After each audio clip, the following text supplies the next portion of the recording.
Good morning to all of you. आज का हमारा टॉपिक है एपोसाइनेसी पार्ट 2। तो पहले हमने एपोसाइनेसी फैमिली के बारे में पढ़ा था पिछले वीडियो में, जिसमें हमने इसके बारे में वेजिटेटिव कैरेक्टरिस्टिक्स, इसके हैबिटेट और इसके क्लासिफिकेशन के बारे में हमने देख चुके थे कि इसकी सिस्टमेटिक पोजीशन क्या थी। तो आज के इस टॉपिक में हम इसके इन्फ्लोरेसेंस और इसके इकोनॉमिक इम्पोर्टेंस के बारे में बात करेंगे।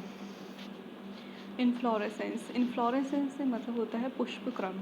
तो यहाँ पर जब इसका इन्फ्लोरेसेंस देखते हैं तो यह साइमोस इन्फ्लोरेसेंस होता है।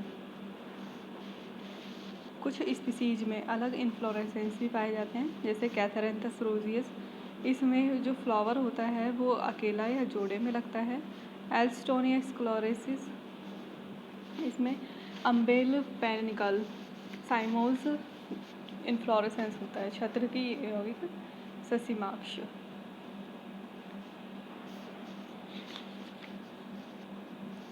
फिर इसके बाद देखते हैं प्लूमेरिया एक्यूमिनेटा। इसमें टर्मिनल साइम होता है शीर्षस्थ ससीमाक्ष। और कैरिसा कैरेंडस, इसमें कॉरिम्ब होता है। फिर ये तो इसका इन्फ्लोरेसेंस हो गया, किस किस टाइप के इन्फ्लोरेसेंस इसमें मिल रहे हैं। लेकिन जब कॉमन इन्फ्लोरेसेंस की बात करते हैं तो उसमें साइमोस इन्फ्लोरेसेंस ही देखा जाता है।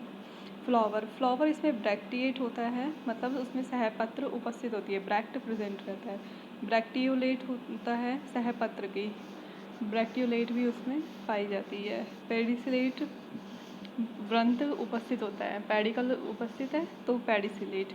कंप्लीट पूर्ण होता है, बाइसेक्सुअल द्विलिंगी होता है।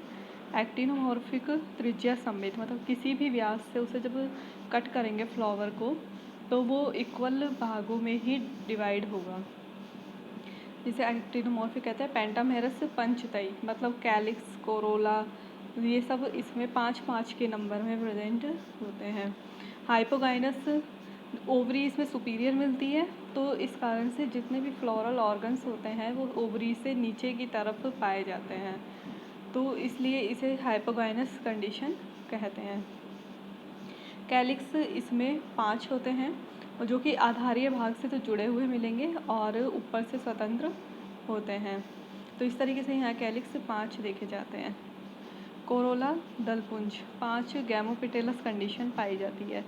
कोरोला मीन्स दलपुंज, मतलब जो कलरफुल पार्ट होता है फ्लावर का उसे दलपुंज कहते हैं, और यहाँ 5 पाए जाएंगे। गैमोपिटेलस कंडीशन मतलब कोरोला के जितने भी पेटल्स हैं वो आपस में जुड़े हुए होते हैं। इसी तरह से जो कैथेरेंथस रोजियस होता है उसमें जो कोरोला है उसकी शेप कीपाकार होती है, फनल शेप होता है वो। और इसके अलावा जो कोरोला है इसमें ट्विस्ट और पाया जाता है कि अरेंजमेंट किस तरीके से है। तो क्लॉकवाइज ट्विस्टेड भी हो सकता है और एंटी क्लॉकवाइज ट्विस्टेड भी हो सकता है।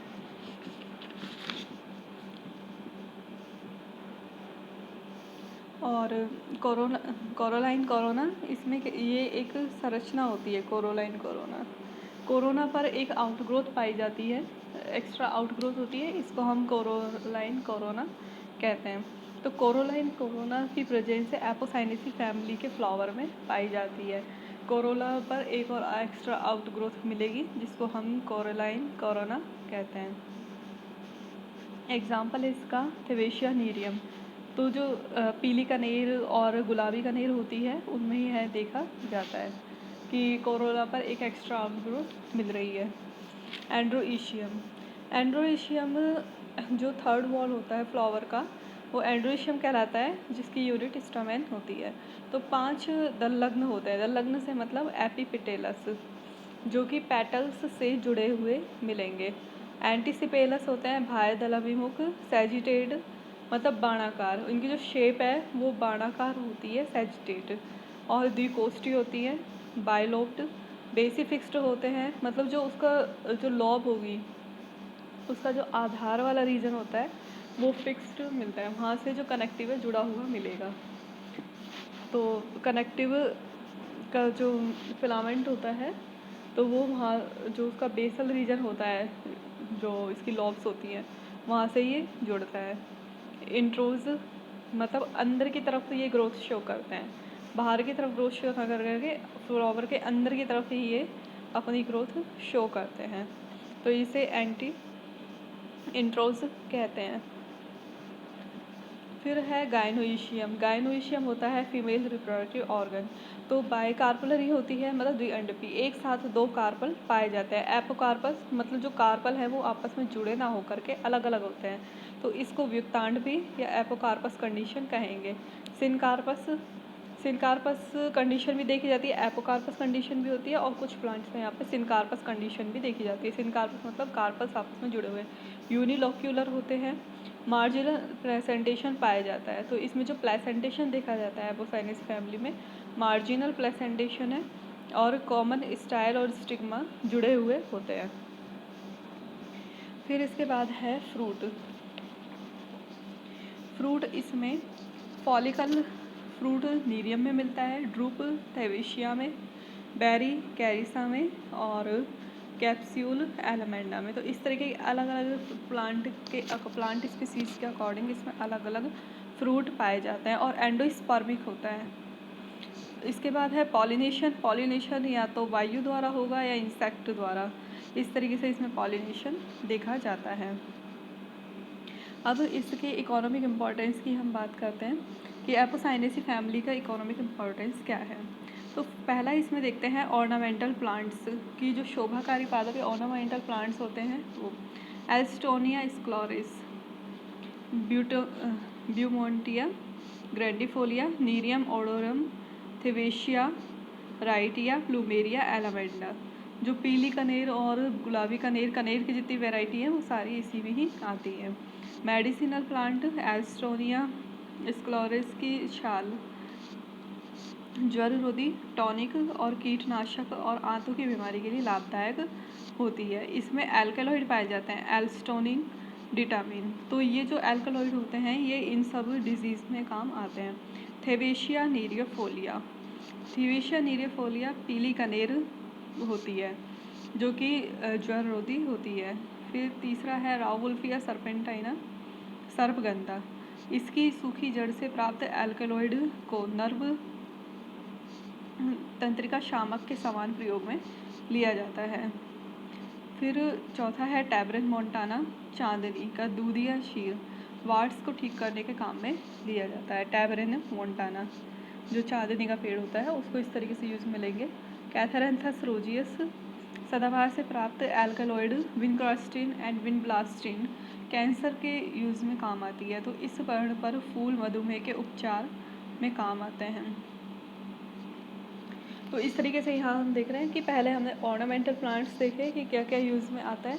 अब इसके बाद हम ये देख रहे हैं कि मेडिसिनल प्लांट कौन कौन से हैं। तो जो मेडिसिनल प्लांट होते हैं उन प्लांट्स में कुछ ना कुछ बायोकेमिकल्स पाए जाते हैं। तो ये जो एक्टिव केमिकल्स होते हैं ये डिफरेंट टाइप की डिजीज़ में काम लिए जाते हैं। फिर इसके बाद है हॉलरिना एंटी डिसेंट्रिका। इसकी छाल और बीज प्रयोग में लाए जाते हैं जो कि टॉनिक के समान कार्य करते हैं। बुखार, पेचिश, आंतों की बीमारी, अपच, गैस में प्रयुक्त होते हैं, और यह दमा, पेचिश, पीलिया, पित्ताशय की पथरी में भी काम होते हैं। तो ये सारी डिजीज़ हैं, इनमें ये काम में आते हैं। तो ये जो प्लांट है वो मेडिसिनल यूज़फुल होते हैं। और इसके अलावा शोभाकारी पादप हमने यहाँ देखे। और देखते हैं एडिबल कैरिसा ग्रैंडिफ्लोरा। ये इसके फलों की सब्जी, अचार और जेली बनाई जाती है। फिर फाइबर्स भी मिलते हैं कुछ प्लांट से, जैसे एपोसाइनम वेनेटम। इससे कपड़े, रस्सियाँ, सेल और मछली के जाल ये सब बनाए जाते हैं। तो इस तरीके से हम यहाँ देखते हैं कि एपोसाइनेसी फैमिली का इकोनॉमिक इम्पोर्टेंस किस तरीके से यूज़फुल हो गया। ऑर्नामेंटल प्लांट्स की फॉर्म में इन्हें गार्डन्स में, घरों के बाहर जो एवेन्यूज़ होते हैं वहाँ पर इन्हें लगाया जाता है। मेडिसिनल प्लांट डिफरेंट टाइप की जो डिजीज़ होती है, ह्यूमन डिजीज़, वहाँ इन्हें अलग अलग तरीके से यूज़ में लिया जाता है। टैबरन मोंटाना, चांदनी का दूध, क्षीर, ये सब इसमें जो मिल्की लेटेक्स होता है चांदनी का उसमें ये काम में लिया जाता है। कैथेरेंथस रोजियस है, विनब्लास्टिन, और इस कैंसर के ट्रीटमेंट में काम आता है। इसमें जो एल्कलॉइड्स पाए जाते हैं, बायोकेमिकल्स होते हैं, इनको यूज़ में लिया जाता है।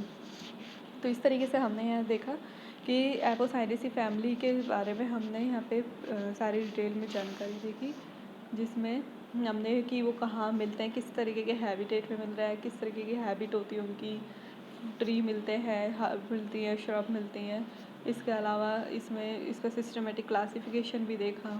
इसके आउटर मॉर्फोलॉजी के बारे में भी हमने यहाँ पे देखा कि एपोसाइनेसी फैमिली में आने वाला प्लांट्स की मॉर्फोलॉजी किस तरीके की होती है और उसका इन्फ्लोरेसेंस किस तरीके का था, फ्लावर की स्ट्रक्चर अलग अलग टाइप की किस किस तरीके से होती है।